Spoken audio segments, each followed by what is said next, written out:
দেখি মন কি করছে, দাঁড়াও দেখি। আর সবাইকে বলছি দিশা কুলে 74 চ্যানেলটা বেশি বেশি করে সাবস্ক্রাইব করো আর লাইক করো। দেখো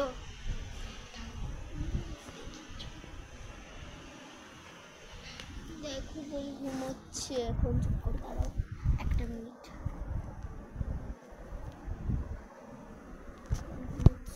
তুলতে পারি নাকি?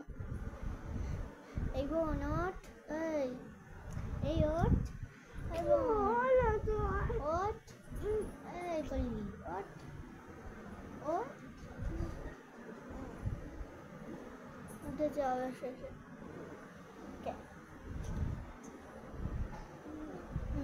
উঠেছে অনেক সময়টার পর ঘুমোচ্ছিল বাবা গো।